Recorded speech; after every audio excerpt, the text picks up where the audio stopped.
Hello, everyone, and welcome to today's AI news for Still Team Human on August 3rd, 2026. We're going to talk about future-proofing yourself in the age of AI because I read an article by Sharon Godin, a science and technology reporter that appeared in Computerworld this week that really rocked my world a little bit. The article is chock full of good advice. But what it has more of, and what I need right now, is some hope. It's tough out there right now. I know it. I know many of you know that I know it. And people are questioning their worth in the face of machines that don't need rest, a salary, or benefits to survive. It's happening to me with this job search right now. And I can imagine it's happening to a lot of you, even if you have a job. And Godin talks to experts and shares a description of how to stay relevant and keep your job despite the recent the ubiquitousness of AI surfacing at all of our workplaces.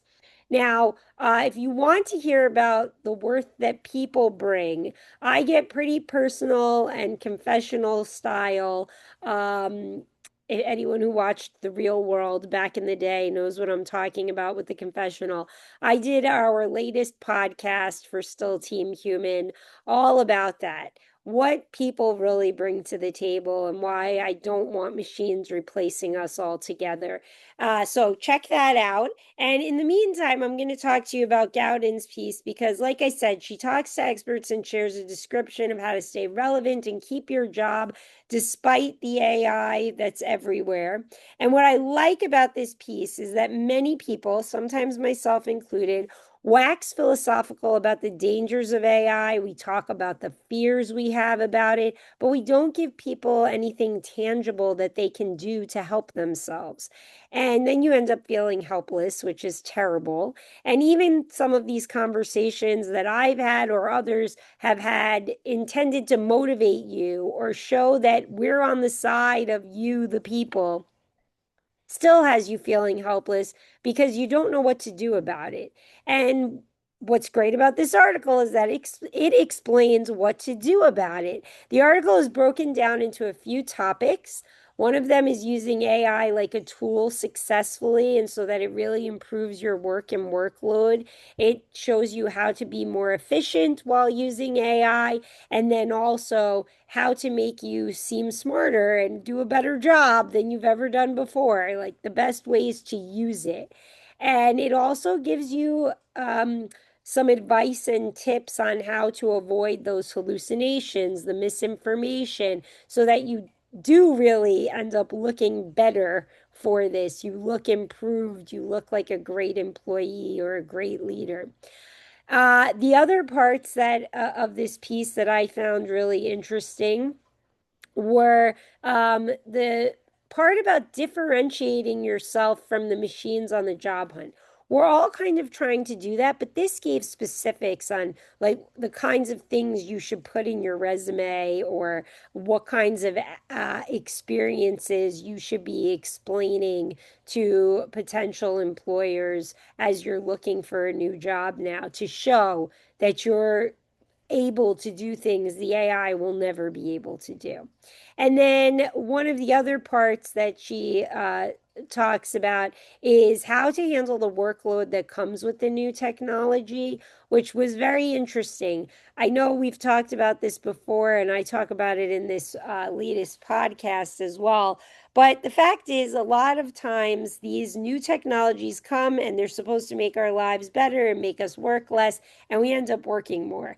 And that's what some people have been griping about in this new age of AI. You have to learn the new technology and stay on top of it, and it's changing so quickly. So that's already one big batch of work. Then you do get to be more efficient, but your employers see that you're more efficient and want to give you more work to make sure they're getting their money's worth out of your employment.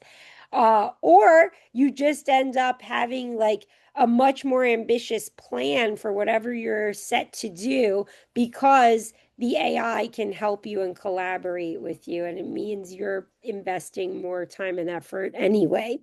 So, those are some of the areas of the article that I think were Very helpful, very useful, and make it worth your time reading it.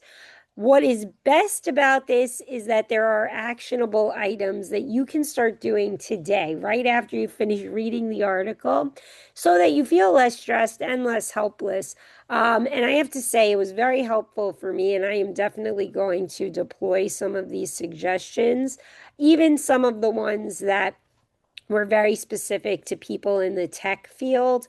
For example, she gives a list of um, things that you can do right now, like making AI show its work. So, in other words, find out where it's getting the information, demand citations from it so you can go and check it, do the fact checking. Give the AI a source of truth. You tell AI where to find the information so that you know it's a reputable source, and you can rely on it more.